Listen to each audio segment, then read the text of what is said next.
Mesdames, Messieurs, bonjour et bienvenue à cette nouvelle audience du tribunal de l'actualité, votre rendez-vous quotidien de décryptage des faits marquants d'ici et d'ailleurs.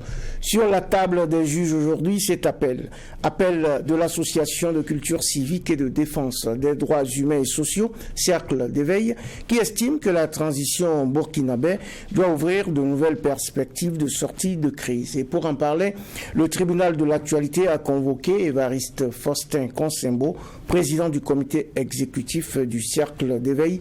Bonjour Monsieur Consembo et merci d'honorer notre convocation. Bonjour Monsieur Toumoutier. Les juges Bernard Bougma et Geoffroy Vara qui s'installent sont bien là sur leur siège pour examiner cet appel à pile et à face. Bonjour juge Bernard Bougma. Bonjour président Tomangui, bonjour juge Vara, bonjour madame, monsieur. Bonjour juge Bougma, bonjour président Tomangui, bonjour auditeurs et téléspectateurs. Bonjour juge Geoffroy Vara, bonjour à toutes, bonjour à tous et une fois encore bienvenue à cette nouvelle audience du tribunal de l'actualité. Acte 1 de ce rendez-vous, les avant-propos des juges que je convoque à présent.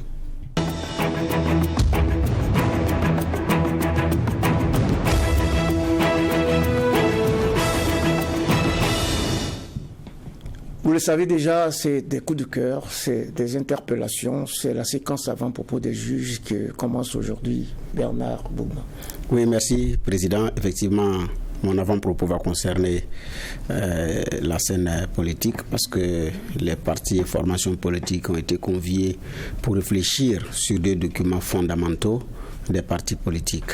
Et donc, là, ce qui est donné de voir, c'est que les regroupements sont formellement pour le moment suspendus à travers le communiqué numéro 3.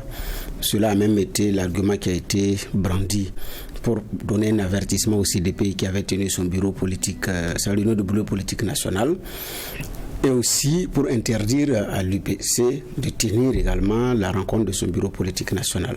Voilà que le gouvernement, à travers le ministère en charge des libertés publiques, donc qui s'occupe des partis politiques, convie effectivement les partis à ces cadres de concertation pour réfléchir sur ces documents.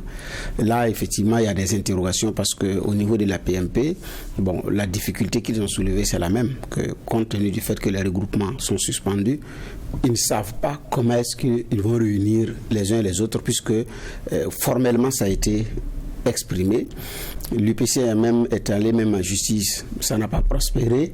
Donc depuis lors, aucun autre parti politique aussi n'a officiellement dit bon, nous avons une réunion du bureau politique national, il faut y aller. Donc chacun se tient à ce qui a été dit dans le communiqué numéro 3.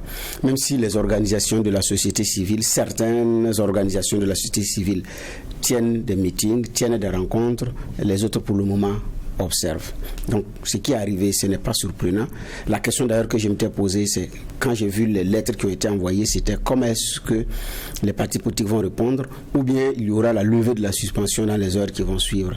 Ce n'est pas venu jusqu'à ce qu'on ait encore ces documents-là qui fuitent par rapport à une telle situation. Bon, nous sommes à un tournant décisif où il faut se parler dans un climat de confiance et de sérénité. Donc, en la matière, il y a des choses qu'il faut savoir concéder, il y a des choses qu'il faut savoir lâcher. Ici, est-ce que le communiqué numéro 3 va être levé, parce que pour certains d'ailleurs la disposition est illégale alors que la Constitution a été établie. Mais bref, nous ne rentrons pas dans le débat juridique parce que c'est l'incidence politique, c'est l'incidence que cela a sur notre vie politique que nous sommes en train effectivement de voir et de récolter. Donc je pense aussi que la balle est dans le camp du ministre Zumrana et de ses collaborateurs, et on verra comment est-ce qu'ils vont faire pour que les rencontres puissent se tenir sereinement. Est-ce qu'ils vont passer avec les partis politiques qui vont se débrouiller pour tenir la rencontre, ou bien comme ceux-là disent que compte tenu de ça nous n'allons pas venir, ils vont opérer un autre passage, je ne sais pas. Toujours est-il que j'ai dit, nous sommes dans une situation où il faut se parler avec suffisamment de sérénité, de confiance et de responsabilité. C'était l'avant-propos du juge Bernard Bougma et on écoute à présent juge Jofava. Oui, merci Président. Mon avant-propos va concerner le rapport du groupe de la Banque mondiale qui a été disséminé hier. On sait que ce qui est central, c'est l'accent mis particulièrement sur le renforcement de la résilience financière face au choc climatique. Mais bon, je pense que le plus grand choc au Burkina Faso, ce n'est pas forcément celui climatique, c'est celui sécuritaire. Maintenant, les chiffres parlent d'eux-mêmes. C'est que lorsqu'on parle de notre PIB de 6,9% en 2021, la croissance donc du produit intérieur brut est descendu à 2,5%. Et quand on regarde, ça n'arrange pas les choses parce qu'on parle de l'activité minière qui a décru de 13,5% et 13,7%, c'est ce qui explique un peu cela parce qu'on sait que c'est un peu notre produit aussi d'exportation majeur. Et puis l'inflation, elle est à 14,1%, ça on l'a déjà dit, c'était déjà assez haut. Et on a donc le prix des denrées alimentaires qui ont cru de 23,24%. Donc c'est vraiment difficile parce qu'on parle aussi d'une paupérisation plus accrue, près de 1,5 million de personnes qui ont basculé dans l'extrême pauvreté. Donc c'est ça la réalité de notre pays aujourd'hui. Est-ce que ça va s'améliorer? C'est que les perspectives ne sont pas forcément bonnes parce que 2023, ce que l'on en tout cas crée en termes de tendance, c'est celle haussière pour ce qui est du niveau de vie général, c'est-à-dire que de l'inflation, du taux général des prix plutôt. Et donc, ça ne rassure pas quant à la fébrilité des ménages. Et puis, quand on regarde, on parle aussi d'un taux de croissance qui lui aussi risquerait de ne pas être vraiment entraînant pour un cercle positif, pour un cercle positif. Donc, du coup, ça veut dire qu'il faut résister encore. Quelles sont les solutions? C'est ça qui est important pour moi. Et je pense que c'est des chiffres qui interpellent notre gouvernement. Il y a, je le rappelle toujours sur ce plateau, il y a deux guerres à mener. Il y a une qui est menée et je pense portée par le président, c'est la guerre avec les armes. Maintenant l'autre là, c'est un gouvernement qui doit y remédier. Et donc, je pense que les chiffres là sont assez parlants. 6,2% en croissance PIB en 2021, on tombe à 2,5% en 2022 et on te dit que 2023 c'est pas sûr qu'on ait quelque chose de plus intéressant. Beaucoup de Burkinabés qui tombent dans l'extrême pauvreté, on parle même pas de l'humanitaire qui risque de devenir, parce que là la sonnette d'alarme elle est encore donnée. C'est des chiffres qui sont implacables et qui nous parlent. Je pense qu'il y a un gouvernement qui doit se bousculer sur ces questions là. Merci. Le gouvernement doit se bouger, mais de toute façon, c'est la situation nationale qui se trouve au cœur des échanges de cette deuxième audience du tribunal de l'actualité pour cette 24e semaine de l'année 2023. Une situation qui vient de faire l'objet d'un appel porté par le centre d'éveil et que nous explicitera tout à l'heure le président du comité exécutif de cette association à la barre des convoqués aujourd'hui. Docteur en sciences de gestion et expert agréé auprès de la Cour d'appel de Ouagadougou, Évariste Faustin Consimbo est le coordinateur du conseil technique et scientifique de l'appel de Manéga. Bien connu dans le paysage audiovisuel burkinabé, notre convoqué dirige aussi le journal du Cercle d'éveil qui porte les idéaux de l'association de culture civique et de défense des droits humains et sociaux. Une association qui a lancé donc ce 12 juin un appel sur la situation nationale dont nous parlons après la fenêtre des généralités. Bernard Bougma. Moi, je n'ai pas de généralité. Bon, je n'ai pas de généralité. Alors, c'est un appel donc qui a été lancé ce 12 juin pour répondre aux défis que doit relever le Burkina en proie depuis plusieurs années à des crises multiples. C'est l'association de culture civique et de défense des droits humains et sociaux, CEDEV, qui le porte et qui évoque un manque de visibilité des résultats de la politique menée par le mouvement patriotique pour la sauvegarde de la restauration et estime qu'il est indispensable d'ouvrir de nouvelles sorties de crise. Dans cette mena à vous, Bernard Bougma. Effectivement, d'ouvrir de nouvelles de perspectives pour une nouvelle sortie de crise. Bon, c'est un lien aussi avec ce que j'avais évoqué en avant-propos parce que le gouvernement est rentré dans une logique de parler avec les partis politiques sur des réformes majeures liées aux questions politiques. Ça tombe bien. Donc, par rapport déjà à cette initiative, parce qu'il y avait eu un rendez-vous qui devait travailler sur le calendrier électoral qui avait été aussi reporté sine die. Il y a un rendez-vous qui est déjà donné. Est-ce que ce sont des signes annoncés pour la décrispation du climat déjà? Merci, Monsieur le Président. Merci, Messieurs les juges. C'est avec plaisir et joie donc je vais donc m'atteler à cet exercice. C'est vrai que nous avons aussi tous vu en fait dans la presse la volonté en fait de dialoguer avec les partis dans le cadre donc d'un retour à la vie constitutionnelle normale. Mais en fait, comme le juge Bouma l'a souligné, il y a des contraintes quand même, parce que même nous en tant qu'association, si je ne m'abuse, nous sommes contraints, nous sommes astreints à cette obligation qui interdit donc les regroupements. Bon, donc la première contrainte donc réside dans cela. Comment est-ce que les partis politiques peuvent donc mener des réflexions sans se retrouver? Comment est-ce que les partis politiques et les associations de la société civile peuvent mener des réflexions, des dialogues sans pouvoir se retrouver, sans pouvoir se regrouper? Ça pose un problème. Bon, et c'est vrai que je dois dire au préalable que c'est la situation sécuritaire en fait dramatique de notre pays qui a contraint les Burkinabés à faire des efforts pour garder le silence et la retenue. Sinon c'est pas la peur, contrairement à ce que certaines personnes pensent, parce que c'est un pays quand même de résilience. C'est un pays où les gens encaissent, supportent. Mais nous avons tous fait le constat que la situation est dramatique et grave, donc nous avons fait des efforts de retenue. Bon, mais maintenant c'est vrai que ça fait maintenant quand même un bout de temps. Nous avons vu les MPSR 1, nous avons vu les MPSR 2. Bon, avant cela, nous avons vu comment est-ce que le pays a été géré jusqu'à ce que donc l'armée revienne. Bon, ça fait quand même beaucoup, tout ça. Bon, c'est vrai qu'on peut... un signe de décrispation, bon, moi je ne... On peut le prendre comme cela, mais... il y a quand même pas... En fait, il faut faire bas la terre, en fait, parce que si on veut décrisper, il faut mettre les gens dans les conditions de réflexion. Or là, les gens ont peur. Vous voyez, on est quasiment, je ne dirais pas le mot, mais je vais le lâcher, on est quasiment dans un état policier. Tout le monde a peur. On ne sait pas quoi faire. Donc, il faut décrisper, en fait. Et pour décrisper, je pense que le minimum, c'est que légalement, officiellement, on situe les gens par rapport à leur possibilité de se retrouver. Moi, je trouve que, comme vous l'avez si bien dit, la problématique de ce gouvernement, c'est qu'on veut allier le droit et en fait, moi je ne sais pas aussi être autoritaire. Ça ne peut pas aller. Soit on opte, la Constitution a été rétablie. Et vous savez, la Constitution, quand même, quand on lit, ça garantit beaucoup de choses. C'est ça qui nous permet de vivre ensemble.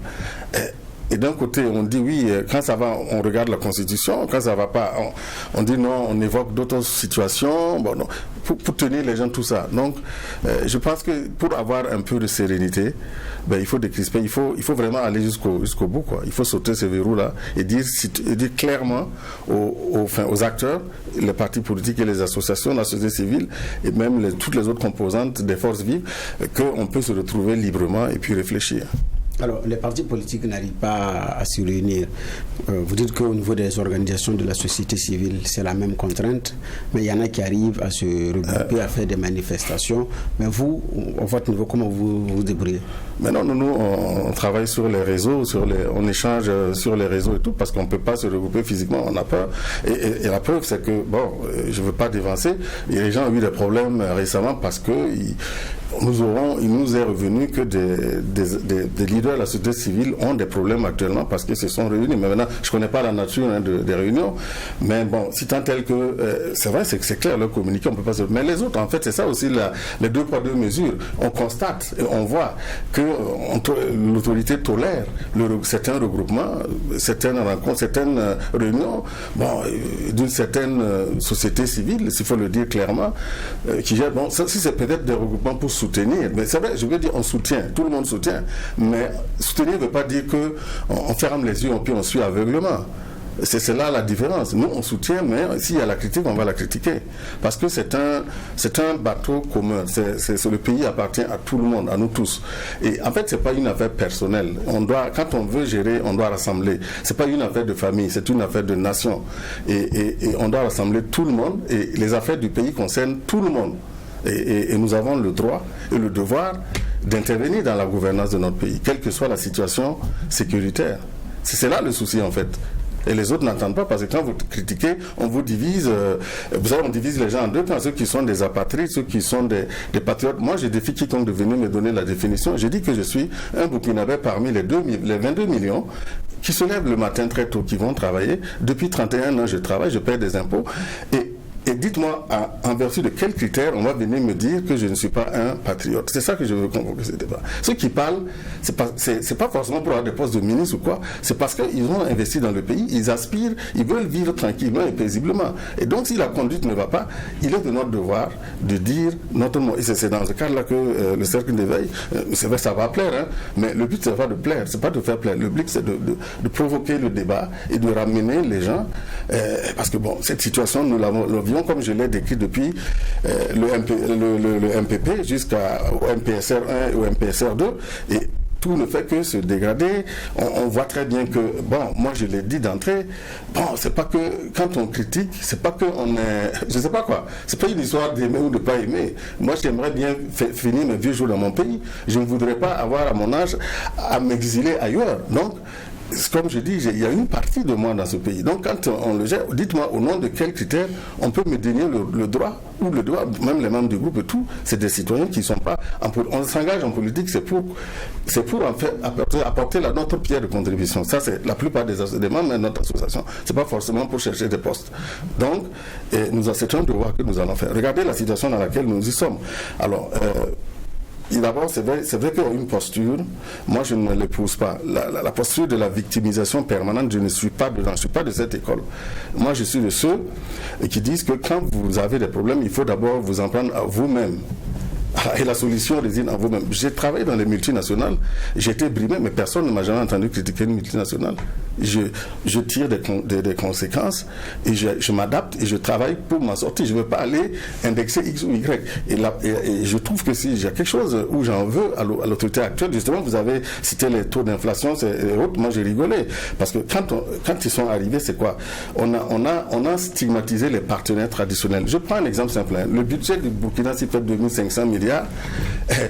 On mobilise ce que vous appelez la mobilisation interne, les recettes fiscales internes, ça peut atteindre les 800 ou les 1000 milliards. Dans les 1000 milliards, vous prenez 800 milliards pour payer les salaires et le fonctionnement de l'administration. Il vous reste 200 milliards. Les 200 milliards, vous ne pouvez pas éduquer, soigner les Burkinabés. Qu'est-ce qui vient faire le complément? C'est les partenaires. Quand vous prenez Millennium Challenge, ça vient soulager. Et quand ils font des investissements, beaucoup de gens profitent de ça.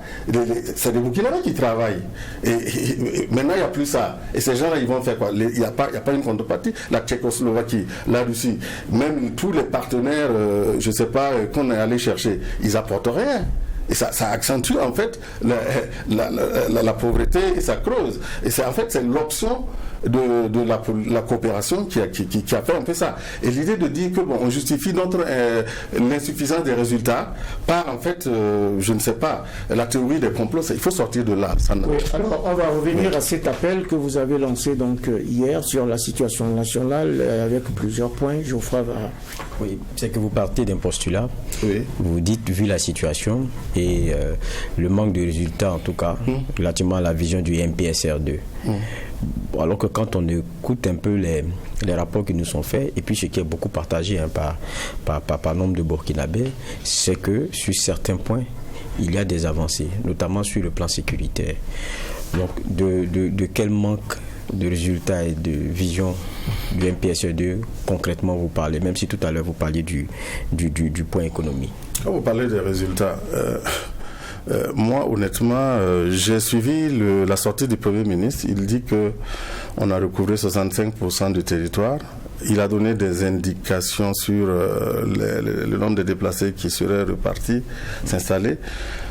Bon, moi je ne vais pas rentrer dans des polémiques, mais nous aussi, nous avons aussi, parce que nous vivons aussi au Burkina et nous avons aussi des parents dans les 4 coins du Burkina.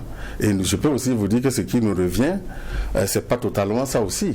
Bon, et d'un côté, et c'est vrai, parce que quand on fait le parallèle avec les moyens financiers qui ont été engloutis, et par rapport donc aux résultats, nous disons que c'est insuffisant. c'est insuffisant parce que, comme je l'ai dit, il y a les communiqués officiels, il y a aussi il y a la réalité et les informations aussi qui nous reviennent parce que nous avons des parents dans tous les contrées du Burkina et des informations aussi nous reviennent. Bon, maintenant, c'est vrai que sur la question des retours des pays dans leur zone, on dit qu'on ne peut pas donner des indications parce que ça pourrait les mettre en danger. Moi, je dis... On a eu des chiffres quand même. Mais des chiffres, mais on a... Oui, mais est-ce qu'on allait interroger des gens sur leur zone? On dit non, que parce que ça les mettrait... Non, les chiffres, c'est vrai. Moi, je suis quelqu'un j'ai fait la comptabilité. Les chiffres, on peut les fabriquer. Moi, les chiffres, ça ne me met pas du tout ça. Je peux non, vous pour vous, c'est des chiffres fabriqués. Je peux vous dire, je n'ai pas dit que c'est fabriqué, j'ai dit que les chiffres ne m'émeuvent pas. Moi, c'est la réalité. Moi, j'aurais été édifié qu'on montre au Burkinabé les gens qui ont été réinstallés. Ça, c'est concret. Et il y a des questions de sécurité. Oui, ça veut dire que c'est insuffisant. Parce que normalement, si on a pu stabiliser, sécuriser, on ne doit plus avoir les problèmes de sécurité. Ça veut dire que il y a un mécanisme qui est là pour protéger les gens. Si on n'a pas ce mécanisme, c'est insuffisant. Ça, je pense quand même que vous pouvez convenir avec moi. Si on est au stade de dire oui, bon, on ne peut pas vous dire exactement où et où, parce qu'il y a des questions de sécurité, ça veut dire que c'est insuffisant. Parce qu'à Ouagadougou, par exemple, il y a quand même un mécanisme de sécurité qui sécurise les gens à 99%, 90% si vous voulez. Donc là, il n'y a aucun problème. Donc c'est là que je dis qu'il y a un problème. Si on en est à dire qu'on ne peut pas dire où les gens se sont repartis, sous prétexte qu'on met leur vie en sécurité, là je dis il y a un problème. Parce que ça veut dire que c'est insuffisant. On n'a pas réussi à stabiliser la sécurisation des gens. Mais par contre, lorsqu'on regarde les chiffres en son temps, ce qui était su, et ça encore c'était sous, je pense, Roch Kaboré, et qui n'était pas accepté au départ, mais après ils étaient obligés de le reconnaître, c'est qu'on n'avait pas la maîtrise de 40% de notre territoire. Donc ça veut dire qu'il y avait 60 qui étaient sous contrôle. Mais quand on parle du contrôle, il faudrait qu'on sache aussi déterminer les choses. Parce qu'il y a des zones qui sont en lisière, des zones non contrôlées, qui sont celles d'incursion. On n'est pas dans une guerre classique où il y a des tranchées ou quoi que ce soit. Ce n'est pas de ça qu'il s'agit. Elle est asymétrique et c'est des gens qui font des incursions. Donc on comprend aussi aisément que déclarer qu'une zone a été conquise et que des villages, des gens sont partis, c'est un triomphe. Il faut avoir le triomphe modeste pour ne pas exposer certaines parties. Et ça, c'est pas un argumentaire qui date du MPSR. Ça, on l'a entendu aussi en son temps. Lorsque je recevais ici certains ministres, on recevait certains ministres au tribunal de l'actualité, on leur disait et on leur posait la même question. Pourquoi est-ce que vous ne nous montrez pas les zones où vous dites que bon, les gens sont retournés? Ils nous disent si on le fait, on risque de les exposer. Donc c'est un discours qui n'a pas commencé aujourd'hui. Et puis deuxième élément, c'est vrai que la question économique, ça pour moi c'est quelque chose de principal. Et jusqu'à aujourd'hui, je suis d'avis avec lui. On ne sent pas vraiment comment est-ce il y a une bonne offre pour résorber les choses, parce qu'il y a les Burkinabés qui subissent vraiment le contre-coup de ces éléments. Maintenant, sur le plan sécuritaire, moi en tout cas, je n'ai pas d'éléments pour contredire les points que le gouvernement me fait. Je n'ai pas d'éléments pour douter, parce que je n'ai pas d'éléments moi de première main concernant le théâtre des opérations. Je pense que c'est ceux qui y sont qui nous font ce point-là. Maintenant, bon, je pensais qu'il avait des éléments à nous donner qui allaient infirmer. Parce que sinon, de façon empirique comme ça, je ne sais pas comment est-ce qu'on peut infirmer un point qui est fait de ce genre-là. Oui, est-ce qu'il y a des chiffres qui peuvent infirmer ou confirmer éventuellement? Parce que dire comme ça qu'au fond, il n'y a pas d'avancée, c'est peut-être aussi... Je précise, j'ai dit... On dit qu'on ne maîtrisait pas 40%, ça veut dire qu'on avait 60% de contrôle. On nous dit que maintenant qu'on a 65%, c'est concordant. Ça fait 5% seulement de plus. Peut-être on peut être insatisfait, je peux comprendre, parce que là maintenant c'est une lecture du chiffre qui est donnée. Maintenant quand on contredit le chiffre, je pense qu'on doit avoir des éléments sur le plateau aussi à nous donner. Je n'ai pas contredit le chiffre, parce que voilà, en science, moi je dis cette question-là, il faut que les gens arrêtent de nous prendre pour des nez percés. Il faut avoir une approche scientifique du problème. Quand vous sortez, vous donnez vos chiffres, on doit avoir d'autres sources. Vous êtes des journalistes, nous tous ici, nous tentons à l'exercice, on doit avoir d'autres sources externes pour confirmer. Or, j'ai dit qu'en l'état, nous n'avons pas d'autres sources crédibles externes qui viennent corroborer les chiffres du gouvernement. Donc, c'est le gouvernement seul qui sait sur quelle base donc, il a confectionné ces chiffres.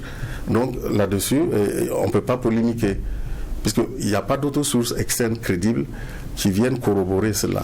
Ça, c'est l'approche scientifique, ce n'est pas les émotions. Moi, je ne suis pas dans les émotions, je suis un homme de chiffres. Il y a la rigueur des chiffres et la froideur des faits. Mais l'émotion, c'est de jeter le discrédit sur des chiffres. J'ai déjà dit, il faut scientifiquement... J'avais l'impression que vous contredisiez. Non, scientifiquement, voilà. Je n'ai pas d'autres sources externes crédibles qui corroborent pour me permettre de donner mon opinion. Donc, je dis que ce sont les chiffres du gouvernement. Voilà, mais maintenant il y a la réalité, c'est ce que je dis.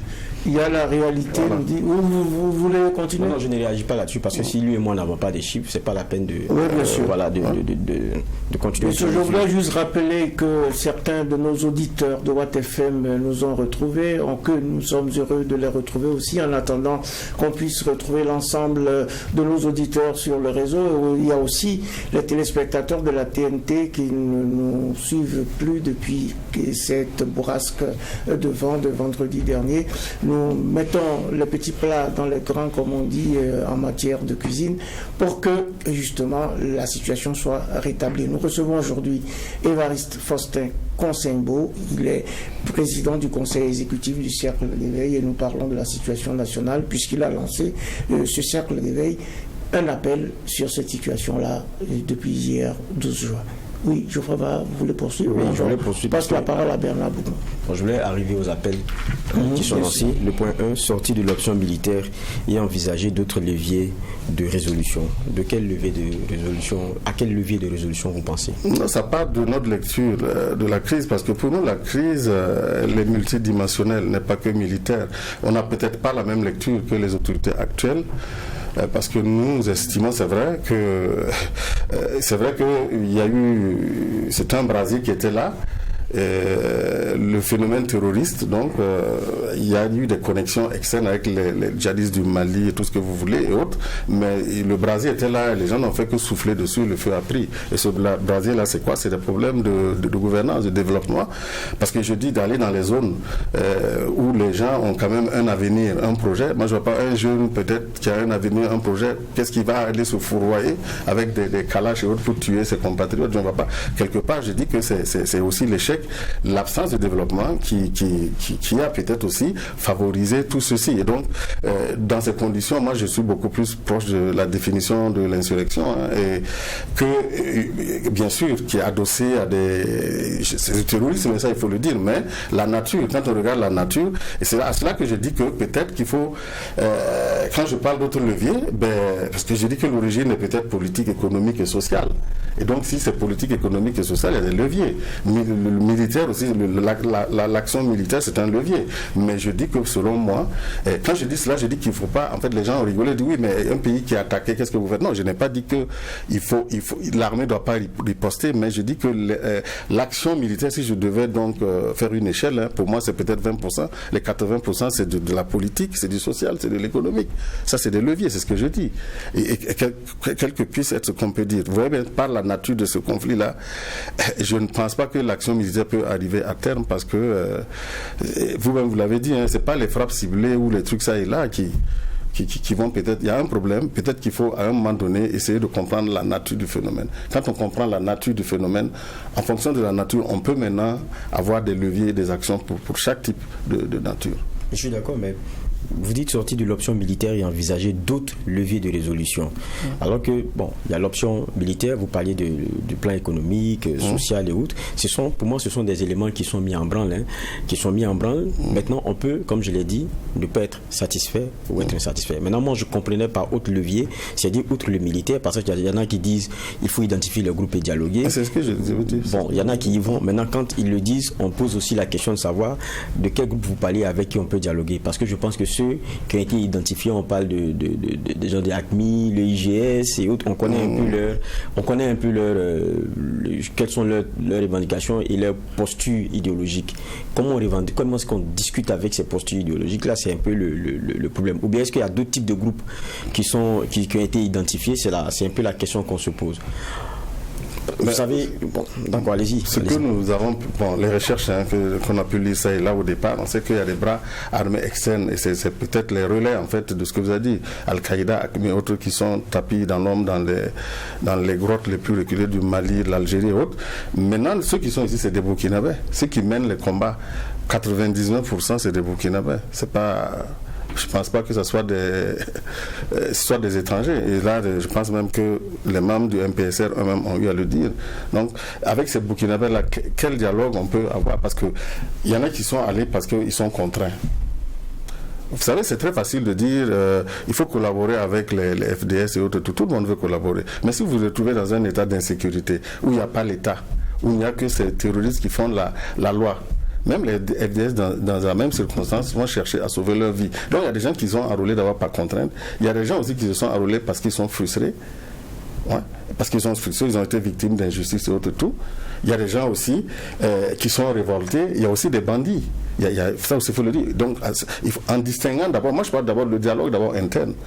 Parce qu'on en parle, sous le MPSR, il y a eu un travail qui avait été commencé avec le ministre Boli, et ils étaient quand même avancés, et je sais que même, c'était assez avancé. Et je pense que c'était une dynamique qu'il fallait donc poursuivre. Et si on arrivait à dialoguer avec ces différents groupes, peut-être qu'on pouvait même en faire des alliés. Parce que dans cette guerre asymétrique que vous dites là. Quel groupe? Non, par exemple, ceux qui sont frustrés, ceux qui sont révoltés. Ouais. Vous les trouvez où ils sont organisés? Mais ils avaient fait des canaux à travers donc, les chefs traditionnels dans les localités, je pense. Non, il y avait déjà des réseaux. Je pense que de toute façon, ils ont le dossier. Le dossier doit être visible. Donc, il n'y a pas le canal des chefs traditionnels, parce que quand vous prenez par exemple des localités, c'est les fils de la localité. Il y a des mécanismes donc de contact et d'échange. Ça avait été fait, je pense. Ça, c'est pas un secret. Et je pense qu'il faut... ces gens-là, on peut même en faire des alliés. Alors, oui, on va poursuivre en donnant la parole à Bernard Bougma, peut-être pour aborder d'autres points de la Oui, mais j'avais une précision. Vous aviez fait le lien aussi entre l'insurrection et le terrorisme. Je n'avais pas bien compris. Non, quand je dis que c'est une insurrection quelque part, par exemple, quelqu'un qui a été victime d'une injustice, quelqu'un, par exemple, qui estime que il n'a pas de projet d'avenir, il est révolté, et les terroristes viennent, on lui propose de l'argent, on les enrôle dedans. Donc, quelque part, ça peut être aussi une insurrection. C'est ce que je veux dire, c'est une révolte. Donc, il ne faut pas forcément voir... parce que c'est quand même des Burkinabés qui sont contre des Burkinabés. Il faut chercher à savoir les raisons, les motivations. Et on peut peut-être, si le gouvernement a les moyens de trouver des solutions, et on peut en faire des alliés, je dis. Et dans cette guerre asymétrique, si on arrive à en faire des alliés, c'est la meilleure façon même de trouver une bonne solution, plutôt que de continuer à taper. Et vous savez bien qu'on ne peut pas, parce que dans tous les pays du monde, si vous vous référez à l'histoire, les guérillas et autres, c'est difficile d'en arriver, si on ne négocie pas. Si vous prenez les guérillas les plus tenaces, sur l'échelle du monde, moi je ne vois pas ici. Et vous avez vu l'Union soviétique, ils sont allés en Afghanistan. Il y a d'autres pays avec l'armée la plus puissante, la plus moderne. Et face à des gens révoltés, qu'est-ce qu'ils ont pu faire? Au Vietnam, les Américains, ils ont pris les déculottés. Et quand on parle de Bien Phu, je ne sais pas moi, repartez à l'histoire. Finalement, il faut arriver à un moment donné, pour qu'on comprenne d'abord pourquoi il est sérieux, parce que c'est clair que maintenant, ceux qui ont des revendications civilisationnelles, sociétales, par exemple, si on dit qu'on ne veut plus un État laïque, ça c'est clair que de toute façon on va distinguer, il faut faire l'inventaire. Il y a ce qu'on peut concéder, il y a ce qu'on ne peut pas concéder. Or, à l'heure actuelle, quand je dis c'est le tout militaire, actuellement nous sommes dans le tout militaire. Les gens, le reste c'est de dire que c'est l'argent et les armes. C'est pas possible. Parce que je dis, moi, les terroristes n'ont pas plus d'argent et n'ont pas plus d'armes qu'un État organisé. Ça, je l'ai dit. Moi, je ne suis pas dans les émotions. Vous savez, souvent, ça fait... Quand je parle, les gens... Non, l'armée, pour moi, c'est une organisation. Je suis docteur en sciences des organisations. L'armée, c'est une des plus vieilles organisations qui a des règles et autres. Tout. On peut en débattre, s'ils veulent, même avec les généraux, les maréchaux. Moi, je peux en débattre. Et la configuration actuelle de notre armée pose un problème. Ça aussi, c'est un élément. Je ne suis pas dans l'émotion. Oui, Bernard Bougma. Oui, vous avez dit que l'armée, dans cette affaire, ne devrait représenter que... Bon, si je dois graduer, ça ne va pas plus de 20%. Bon, vous avez dit pas plus de 20%. Ouais. Un leader arabe dont j'oublie le nom dit qu'une nation nourrie par un agriculteur, éduquée par un éducateur et protégée par un soldat. Donc il faut créer un équilibre entre celui qui crée la richesse, celui qui crée le savoir et celui qui protège. Et quand on prend au plan mondial, toutes les grandes nations sont en même temps des puissances militaires. Il y a des moments où les États-Unis sont la première puissance économique et en même temps la première puissance militaire. Donc maintenant ici, on a l'impression que vous voulez qu'on mette en arrière le moins militaire pour privilégier les autres aspects. Est-ce que ça ne va pas créer un déséquilibre? Je vous ai dit qu'il y a des phénomènes que même l'armée la plus puissante ne peut pas résoudre. J'ai pris des cas. C'est ça, on est d'accord. Oui. C'est ça, on est d'accord. Mais dans notre contexte actuel, à moins que je vous demande une précision du point 2 pour mieux comprendre, parce que vous dites considérer cette crise comme ayant une origine politique, économique, sociale, et non pas s'arrêter à la question sécuritaire. Alors que la tendance du gouvernement aussi, ce n'est pas de s'arrêter à la question sécuritaire. La preuve hier, il y a eu la lancée en grande pompe de l'initiative actionnariat populaire. Ça, c'est sur les questions économiques. Donc, en même temps, il y a des réflexions qui sont faites, il y a des projets d'envergure qui sont lancés sur le plan économique et sur le plan des infrastructures. FADA est tout en chantier actuellement. Donc, est-ce qu'on est vraiment dans du tout militaire? Est-ce qu'il n'y a pas aussi une autre tendance qui accompagne? Comme vous observez très bien les choses, vous êtes très bien également informé sur ces questions. J'ai bien vu la sortie du président sur l'actionnariat populaire. C'est mon domaine aussi. Je dis que c'est de la rhétorique. Moi, on ne peut pas me convaincre que ça, c'est un mécanisme qui va apporter quelque chose. C'est une communication politique pour moi. On peut vous convaincre. Quels sont les arguments? D'abord, quand l'actionnariat populaire, vous voyez, ça s'inscrit dans un contexte. Le Burkina, en fait, n'a pas cette culture. Comment dire, d'ailleurs le géniteur même, le professeur Badour, je ne sais pas comment est-ce qu'il a pris ça, il est juriste. Si scientifiquement il va observer la structuration des entreprises au Burkina, il verra que c'est 90% des entreprises individuelles. C'est pas que les gens ne se mettent pas ensemble pour faire des projets au Burkina. Ça, c'est un phénomène quand même. Est-ce que c'est pas quelque chose à créer? Oui, ça se décrète pas par un discours. Il y a un travail en amont qu'il faut faire. Oui, mais il faut commencer quelque part. Oui, je veux bien, mais c'est la façon. Non, en fait, c'est une culture qu'il faut arriver à insuffler. Il faut même, je dirais même qu'il faut partir de l'école primaire. Il faut implémenter. C'est pas en faisant des discours avec des trucs que ça va changer quelque chose. Je veux dire, je suis pas dans l'émotion. Hein. Moi, je suis pas dans l'émotion. Donc, le Burkinabé n'est pas dans Vous parlez de FADA. Oui. Mais est-ce que... Non, en fait, on n'a pas encore fini. Parce que j'ai demandé les arguments qui tendent à dire hier, ce qui a été lancé, vous ne croyez pas que ça... C'est pas que je crois, je dis que sociologiquement... Vous avez sociologiquement un seul argument. Mais je ne sais pas s'il y a d'autres arguments qui le sous-tendent, en fait. Non, la réalité aussi, c'est là. Parce que quand on regarde, il y a eu beaucoup de projets. Prenez les projets là. Combien de projets on a pour aider les jeunes, soutenir les gens? On ne peut pas aider quelqu'un à sa place. Hein. Il y a tout un travail. Moi, je dis qu'il faut repartir dans... S'il était allé faire, en fait, un programme au primaire à l'école, il faut commencer à enseigner l'entrepreneuriat dès le bas âge. On va mener des actions, mais les résultats, on les verra peut-être dans 10 ans, dans 15 ans. C'est pas aller faire un discours, dire qu'automatiquement... Parce que c'est des comportements, il s'agit là de comportements. Et on ne change pas les comportements, même pas en une année, en un mois ou un truc. La volonté, là, est affichée. Mais je dis que la démarche, je ne sais pas si ça va donner, ça va prendre. Moi, je sais que dans notre paysage, il y a des instruments, le fait, le quoi, pour donner beaucoup, qui donnent beaucoup d'argent. On n'a jamais fait de bilan pour savoir. Moi, j'ai toujours demandé, c'est mon domaine de recherche parfois, j'ai voulu savoir, par exemple, est-ce qu'on fait un bilan sur les fonds qu'on met dans l'entrepreneuriat, pour voir combien de personnes ont pu aboutir. Et bon, ça c'est tout le flou total, vous êtes dedans. Donc, c'est très difficile. Donc, c'est là ce qui m'amène à dire qu'on est encore dans l'émotion. C'est très bien, hein, quand on annonce les grands chiffres, les gens vont aller prendre l'argent, mais par la suite, qu'est-ce qui va se passer? Mais ici, on parle d'actionnariat. Oui, mais l'actionnariat, c'est quoi? C'est pas que les gens je ne pense pas que les gens partent prendre l'argent. Les gens partent contribuer pour monter un business. C'est ça. Mais je vous dis que l'économie. Le principe de l'actionnariat avec la PEC, c'est simple. Bon, j'ai reçu le directeur général ici. Il a expliqué. C'est que derrière, il y a l'État qui prend une part minoritaire pour avoir un regard et puis donner aussi le gage de la sérénité à ceux qui veulent venir donc investir. Et puis, il y a, parce que l'État ne peut pas collecter l'épargne là, il y a donc ceux qui sont des coopérations, coopératives plutôt, qui se mettent on va dire, en organisation plus structurée et puis qui vont collecter. Et après, les éléments seront subdivisés en parts, avec évidemment, comme on parle d'association, avec un minimum pour y adhérer. Et puis maintenant, les parts, on connaîtra donc leur subdivision, c'est 10 000 francs CFA, ce qui est à la portée des Burkinabés. Donc il y a l'État qui est à l'intérieur avec le gage quand même de la bonne gestion et puis le gage quand même de choses là, du regard plus, on va dire, plus averti. C'est un peu le principe. Et puis, je crois aussi que le principe, c'est pas seulement le caractère populaire de l'actionnariat. Il y a des secteurs sont donc identifiés. Tout à l'heure, moi, avec les chiffres, là, je parlais tout à l'heure de paupérisation et de la question humanitaire. Ça veut dire qu'on ne produit plus avec la question sécuritaire qu'on a aujourd'hui.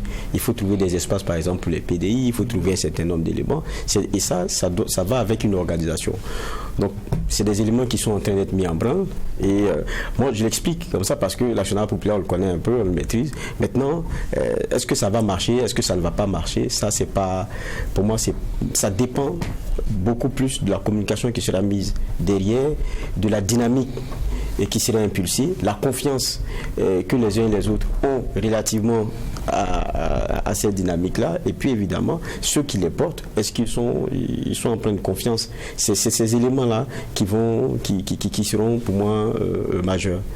Maintenant, moi j'avais une autre question à M. Évariste, c'est... Vous dites toujours, bon, vous n'êtes pas dans l'émotion, vous n'êtes pas dans l'émotion.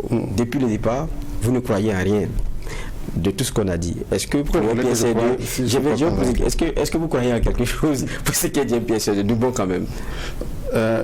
Disons que les gens ne m'ont pas compris. Quand le MPSR est venu, il faut d'abord dire que si on a eu confiance au MPSR 1, parce que les acteurs clés du MPSR 1, c'est ceux qui sont là actuellement. Ça, c'est clair. Maintenant, non, parce que j'ai eu, tout le monde, nous tous, on avons assisté à la dérive du MPP carrément. Et quand on était arrivé à l'impasse, je dis c'est l'armée. Pour moi, à mon sens, le MPSR incarnait à 80, 95, 90%, si vous voulez, l'armée plus que le MPSR 2. Parce que, je dis l'armée, c'est une organisation. Au niveau capitaine, bon, c'est très compliqué. Maintenant, la foi, c'est du domaine privé. Bon, moi, je dirais, c'est personnel, ça relève du domaine privé. Mais là, nous sommes sur le terrain, en fait, de l'action donc citoyenne. Là, c'est pas que je peins pas tout en noir. Je voudrais bien peindre en bleu, mais malheureusement, je ne vois pas d'éléments. Bon, vous avez tout de suite essayé d'expliquer un peu. Je sais, quand on parle d'actionnariat, les gens mettent de l'argent pour qu'on fasse faire des projets. Et je dis que la structure, même je suis étonné que le professeur Bado, qui soit même le père fondateur, il est juriste. Il sait très bien qu'il suffit d'aller regarder sur les registres de commerce la structuration des créations d'entreprises. 95% ou 99%, c'est des entreprises individuelles. Au Burkina, on n'a pas la culture de se mettre ensemble pour travailler. C'est ça que je dis. Donc, si on veut avoir un changement, il faut partir depuis le primaire. Et nous sommes dans un pays où on ne peut pas faire de réforme. Sur cette question, disons que c'est au pied du mur qu'on va reconnaître le maçon. Nous recevons Faustin Évariste Consembo, qui est donc président du conseil exécutif du Cercle d'éveil. Nous parlons de la situation nationale. Nous sommes déjà dans la dernière ligne droite de cette émission, Bernard Boukman. Oui, bon, effectivement, la question du juge, c'est de savoir si vous croyez en quelque chose. La foi relève du privé. Bon, c'est de savoir s'il y a quelque chose d'assez positif que vous pouvez déceler. Là, vous avez dit que bon, vous voulez bien peindre dans une autre couleur autre que la couleur noire, mais vous n'en avez pas. Je ne vois pas d'éléments, je ne vois pas d'éléments. Voilà, là, effectivement, nous vous concernons. Vous avez dit tout de suite que pour le MPSR 1, vous pouvez dire que c'est réellement l'armée en tant que telle, mais le MPSR 2, pourquoi est-ce que le 2 est différent du 1? Parce que d'abord, vous savez, l'armée, je dis, c'est une organisation. Les capitaines ont leur place, les généraux ont leur place, les colonels ont leur place. Et ça, j'aime toujours à dire aux gens, au niveau de... à l'époque du CNR, tout ce qui était grade, commandant jusqu'au général, on n'en avait pas beaucoup d'ailleurs, c'est terminé, et puis qu'on a mis à la retraite, je ne sais pas lequel, on avait plus de 30, je pense que c'était 33, je sais très bien. Le reste, c'était des capitaines à 100%. Donc, Thomas Sankara, avec l'armée, il avait quand même... C'était homogène, voyez-vous. Aujourd'hui, vous savez combien de commandants on a, combien de colonels on a, ça pose problème en fait de cohérence. Quand on parle de cohésion là, déjà il y a ce problème à ce niveau.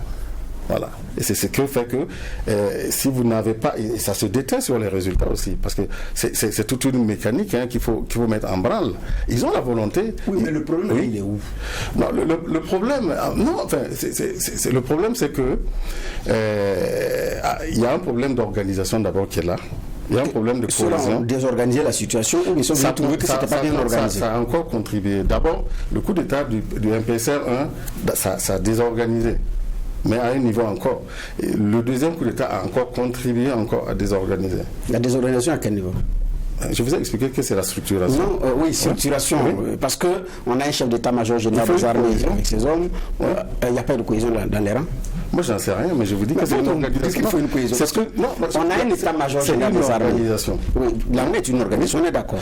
On a un état-major général des armées qui est là, avec les autres qui se déclinent en sapeurs-pompiers, en gendarmerie et tout, et les autres éléments sont là. Les garnisons sont là, les commandants de corps et tout. Maintenant, je veux savoir à quel niveau exactement se situe ce manque de cohésion ou ce manque d'organisation. C'est ça que moi je veux savoir. Bon, moi, en fait, je dis à quel niveau. Vous voulez m'amener à... Non, mais c'est parce qu'on a un capitaine qui est chef de l'État, que dégradés sont mal à l'aise avec, mais ce n'est pas normal. Ça peut créer des frustrations. Oui, mais puisque c'est humain. Mais c'est pas lui-même, il a dit que quand il est arrivé, que c'est question de logistique et des questions de problèmes en fait humains en fait. C'est humain en fait. Mais monsieur Conseil, ça c'est pas nouveau. En 2014, nous tous on a été indignés. Un lieutenant-colonel a coiffé au poteau un général de l'armée burkinabé. Après, qu'est-ce qui s'est passé? Mais j'arrive.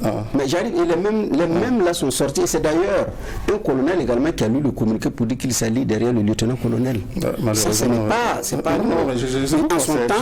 en son temps, bon, nous faisons partie de ceux qui avaient fait un papier pour dire qu'on ne comprenait pas. On comprend aussi ce qui s'est passé. Je n'ai pas soutenu, moi. Non, voilà, donc c'est pas nouveau. Enfin, en réalité, c'est pas nouveau ce qui se passe. Maintenant qu'on a un capitaine à la tête de l'État, est-ce que ça dérange les gradés? Le contexte actuel, je vous dis, il y a beaucoup plus de complexification en fait. Ah d'accord. Voilà, c'est pas aussi simple que... Pourquoi vous êtes là sur notre plateau pour nous parler de ce qui est complexe, décomplexer les choses? Par exemple, c'est que d'abord, la population burkinabé en fait 22 millions. Je dis l'armée, vous avez combien de hauts gradés? Vous savez combien de hauts gradés il y a? Les capitaines sont quelle proportion par rapport aux hauts gradés? Tout ça, il faut regarder. Et ça crée des problèmes certainement de frustration. Ça c'est clair. Est-ce qu'on n'est pas passé, est-ce qu'on n'a pas dépassé ce débat? Oui, ce que je ne comprends pas même dans ce débat, c'est un coup d'État. Le coup d'État, il est assumé par quelqu'un. Quand il a assumé point barre, je crois que le reste, vous suivez, c'est pas quelqu'un qui a été élu. Pourquoi on fait le débat de la frustration que cela pourrait créer qu'il soit là? C'est quelqu'un qui a fait quelque chose qu'il assume. Donc pour moi, ça c'est je suis désolé, mais bon. Mais vous savez, il y a plusieurs façons de tourner les pieds. Il y a plusieurs façons. Il y a des actions non visibles et pourtant qui portent. Par exemple, les gens peuvent traîner les pieds. Les gens peuvent, même je dirais pas saboter, mais les gens peuvent même contribuer même à ce que les résultats ne soient pas atteints. Tout ça, ça peut... Ça, c'est des éléments à prendre en compte.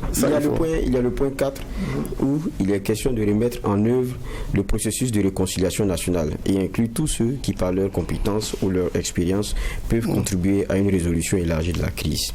Remettre en œuvre le processus de réconciliation nationale. De quel processus on parle? Est-ce que c'est celui du MPSR où on a vu un Blaise Compaoré revenir avec une lettre qui a été lue par un de nos ministres? C'est ça ou bien qu'est-ce qu'on doit faire? C'est celui de l'appel de Maniga que j'épouse, parce que moi celui du MPSR où le président est revenu, j'ai aussi découvert comme tout le monde. Sinon je dis qu'il y a un processus qu'on doit mettre en place pour que les Burkinabés se réconcilient, et la division date, selon moi, elle était depuis 1983. Il faut repartir de là. Et maintenant il y a des nouvelles divisions, par exemple ces histoires communautaires. Là, il y a des problèmes qui sont nés en fait de la situation sécuritaire. Tout ça, il faut arriver à réconcilier les gens. Donc, on ne peut pas se taire et faire comme si il y a Yirgou, il y a beaucoup de trucs. Il y a beaucoup de problèmes emblématiques et qu'il faut donc intégrer dans ce processus de réconciliation-là. Donc, pour le moment, on n'en parle pas. Non, mais le gouvernement travaille. Non, depuis Roch Kaboré, on en parle sous Zéphirien Diabré. Il y a eu répertorié tous ces cas-là. Donc ça n'a jamais fait l'objet d'exclusion. Il faut le remettre j'ai vu récemment que la ministre en charge avait donc repris son bâton de pèlerin et avait donc ça, peut-être c'est positif pour remettre, peut-être elle s'approprie le dossier. Et ça par exemple c'est positif, je ne peux pas dire que c'est négatif, parce que je pense qu'il y a un problème de cohésion et il ne faut pas faire un tabou, il faut le dire. Par exemple la question, par exemple, ça je voulais le dire, la question par exemple de la division des Burkinabés en sankaristes et en non-sankaristes, mais on a quasiment fait un blackout sur les victimes du CNR. Ça c'est pas juste. Il faut arriver aussi à remettre ça sur la table. Ces gens-là ne demandent pas, je sais, j'ai suivi certains éminents juristes qui disent, je ne partage pas leur avis, c'est vrai que les victimes du CNR, ils ne demandent pas la justice, ils veulent la vérité. Ils savent qui a fait quoi, qui a fait, ils veulent la vérité pour faire. C'est des Burkinabés. Pourquoi est-ce qu'on ne veut pas leur donner au motif qu'on ne veut pas égratigner un héros? Moi, je ne comprends pas ça. Ça, par exemple, aussi, c'est une question de réconciliation. Est-ce qu'il a été évoqué formellement que ce n'est pas pour égratigner un héros? On sait très bien, attendez, on ne va pas jouer à ce jeu. On sait très non, c'est pas un jeu, je pose une question sérieuse. On sait très bien qu'on a mis en place un héros qu'on ne veut pas égratigner, et donc il ne faut pas aller ouvrir les placards. D'ailleurs, c'est qui a mis Sankara héros? C'est Blaise Compaoré.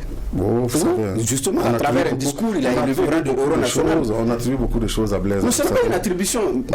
Mais la vidéo, c'est même pas un texte écrit, la vidéo même existe. Officiellement, c'est ce qu'on dit. C'est pas officiel. Non, c'est Blaise qui l'a dit officiellement dans un discours officiel. C'est lui qui l'a dit. Et ce jour, Sankara n'était même pas sûr. Et ce n'est même pas Sankara celui qui l'a dit. Parce que j'ai mon opinion là-dessus. Je garde mon opinion là-dessus. Je ne vais pas ouvrir ce débat. Et donc, ça dit que ce que Blaise a dit, c'est faux. Puisque d'ailleurs, Sankara n'était pas seul à être élevé au rang de héros national ce jour-là.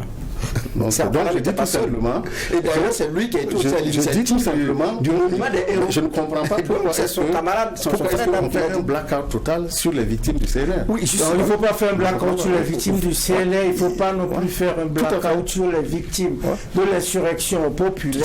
Il ne faut pas faire un blackout sur tous les événements qui se sont passés. Vous avez une minute, docteur Consembo, pour nous dire l'essentiel.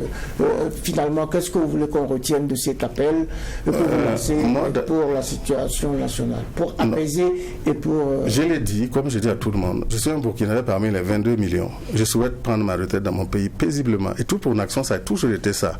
Alors, je dis que la situation actuelle là, il faut revenir à un mécanisme de gouvernance qui inclut tous les Burkinabés. Derrière un projet, une feuille de route. Pour donc la question de la gouvernance, il l'a bien évoqué d'ailleurs, je suis d'accord avec vous, c'est insuffisant. Et la question militaire, c'est ensemble que nous pouvons, avec les civils et les militaires, c'est ensemble. Et c'est pas en faisant des partitions, des groupuscules, qu'on pourra voir en fait le bout du tunnel. Parce que le problème est beaucoup plus complexe qu'on ne le pense. Le problème est complexe, il faut qu'on soit ensemble pour gérer nos contradictions et avancer dans une bonne direction afin que cette transition réussisse pour le bien du Burkina Faso et des Burkinabés. Ainsi s'achève cette audience du tribunal de l'actualité. C'est la deuxième de cette semaine qui a évoqué l'appel du cercle d'éveil sur la situation nationale avec Évariste Faustin Consembo, président du conseil exécutif de l'association de culture civique et de défense des droits humains et sociaux. Merci, monsieur Consembo, d'avoir honoré notre convocation. Et merci au juge Bernard Bougman. Merci. Merci, juge Geoffroy Barra. Merci. Merci aux équipes techniques de réalisation ainsi qu'à vous tous pour votre attention ainsi que pour votre fidélité, quel que soit d'ailleurs votre front de travail et de combat pour les efforts quotidiens vers la paix. Merci à nos auditeurs qui ont pu nous retrouver et bientôt on retrouvera la plénitude de nos programmes sur l'ensemble de notre couverture géographique. Hommage à toutes nos forces combattantes, prenons soin les uns des autres en attendant de retrouver le tribunal de l'actualité. Demain, mêmes heures, mêmes antennes, avec un maillet toujours aussi juste, incisif et sans complaisance.